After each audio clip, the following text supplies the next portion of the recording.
This is Red Carpet Fly's News on the Fly podcast, bringing you unique and interesting entertainment, celebrity, and luxury news. Before we get started, you know what to do. Like, follow, and subscribe to Red Carpet Fly, and hit that notification bell so you don't miss a single News on the Fly episode. Let's get into these headlines.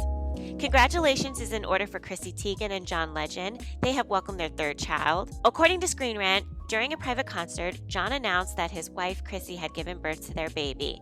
This is great news because, as some of you may have known, John and Chrissy lost their last baby just a little over 2 years ago.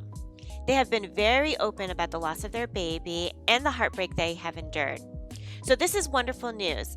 So again, congrats to John and Chrissy. So, have you guys been keeping up with The Daily Show? Well, now that Trevor Noah has officially left the show, there's going to be a rotation of comedians that are going to host The Daily Show, and the first host is Leslie Jones, who I love. I have watched her stand up, and I've watched her on SNL, and I follow her on Instagram. And her commentary when she's watching shows or the news or even the Olympics is everything. She can be really, really funny. Anyway, Leslie has some thoughts on the new MLK Jr. statue that was debuted recently in Boston. I believe it's called the Embrace statue. It was inspired by a photo of Coretta Scott King and Dr. King hugging after Dr. King won the Nobel Peace Prize back in 1964.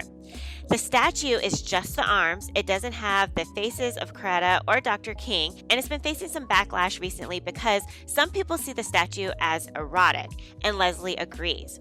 According to Billboard, Jones wasted no time getting right to the point. Has anyone in here ever been eaten out? She asked the audience, who promptly broke into cheers and laughter. I'm serious. Has anyone ever participated in the Munchy Munch Munch? Because they are celebrating you in Boston right now. The comedian then turned to the camera with a message for the white viewers at home. White people, you don't need to be saying ish about this statue. Do you understand? Black hands only. You need to sit your A in the back of the bus for this one. You need to honor this statue. This is our civil rights icon going down on his wife. Okay, so I've looked at the statue several times, and I think it depends on the angle you're looking at the statue where it becomes erotic. I've heard some people say that the statue even looks like someone holding a man's eggplant. And I mean, I guess I can see how it looks erotic. To be totally honest, when I first saw the statue, I didn't really know what we were looking at. The question I have, though, is this statue really erotic, or is everyone's mind in the gutter? Are we that sex-starved as a nation that our minds automatically goes there? Or did the artist do this on purpose? Maybe it isn't us. Maybe it's the artist. Maybe the artist kind of did this to leave it up to our interpretation. Like, you get from it what you get from it. Either way, it isn't the best statue I have seen to honor Dr. King. What do you guys think about this new statue? Let me know in the comments. So it's looking like there's no love for Valentine's Day. I already told you guys about the roachgrams yesterday. Okay, to clarify, the Toronto Zoo is allowing people to name their roaches after an ex, or anyone for that matter. It doesn't necessarily have to be an ex. Well, Rihanna declares it's Heartbreaker season in the new Savage X Fenty Valentine's Day collection campaign. According to Women's Wear Daily, Rihanna has taken to Instagram to unveil some of the new offerings from the upcoming Savage X Fenty Valentine's Day drop. Several Instagram posts tease her brand's offerings. One post features Rihanna posing in a purple and red heart print sports bra with a swirling red pattern and cutouts paired with matching leggings. The singer struck several poses in a pair of lace-up stiletto heel sandals wearing shimmery eyeshadow. Another post captioned Heartbreaker Season featured the singer posing in a full bodysuit with a camouflage style and heart pattern. On Savage X Fenty's Instagram page, other campaign stars have teased the upcoming Valentine's Day drop. A video of model Jamie Zella showcases her wearing a red lace bra with red lace panties and red fishnet tights as she crushes a heart-shaped piece of ice with a pointy-toe stiletto red heel. No one is about Valentine's Day. It's all about roaches and breaking hearts. But seriously, I just think that everyone's over the whole Valentine's Day trope. We know that Valentine's Day is now all butterflies and rainbows. Well, at least for some of us. And I think that's what's being portrayed in the type of Valentine's Day marketing we're seeing recently. Anyway, I just thought that was an interesting observation. Lastly, how many of you guys seen that new show, Special Forces on Fox? It's a show that takes celebrities and professional athletes and they go through Special Forces training. My sister and I are addicted to that show. At first I thought it was just ordinary people, but we love our celebrities. So that's who's going through the training. Anyway, one of the celebrities on the show was reality star Kate Gosselin from John and Kate Plus 8. Well, in the first episode, the contestants or the soldiers or whatever you want to call them have to do this backwards dive from a helicopter into the ocean. It is the craziest and scariest thing I have ever seen. They have had no training for this. They just have to get up there and do it. They get like a demonstration from one of the Navy SEAL guys, and then they have to do this really dangerous task.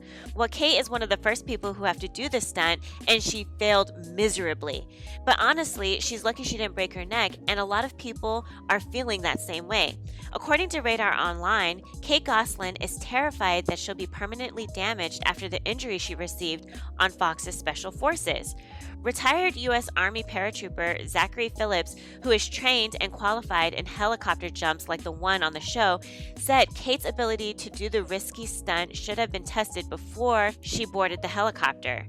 Gosselin was clearly a weak swimmer and afraid of the water, he said in an interview. In my opinion, she shouldn't have been on the show if water training was going to be involved. Physical therapist Lalitha McSorley, who has not treated Gosselin for the record, said more painful issues may emerge in the coming months.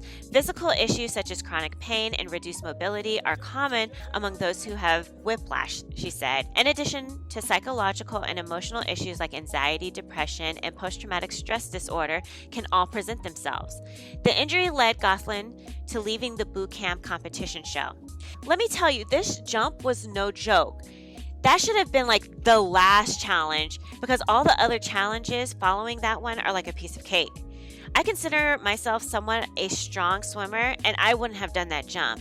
And I've fallen on my neck before, being a competitive gymnast back in the day, and neck injuries are no joke. I don't even play around with that type of stuff. I would have failed that mission. I really hope she recovers and she doesn't have any lasting effects from that jump. At any rate, the show is really, really good. You really get into it. And I'm not usually one that goes for, reality competition shows, but this one seems pretty good. So if you have time, check it out. The show is called Special Forces, World's Toughest Test, and it comes out on Wednesdays, 9/8 Central on Fox, but you can also catch it on Hulu. Anyway, that's it for today, guys. If you'd like to receive text notifications of when I post my News on the Fly episodes or my celebrity red carpet interviews, please send a text to 917-502-4379 and say, I want to get fly text. Once subscribed, you will start receiving text messages regarding a News on the Fly episode or celebrity interview. Also, if you have a business, product, service, YouTube channel, or social media account that you would like to promote on my channel, please email redcarpetfly@alexi@redcarpetfly to get rates for advertising.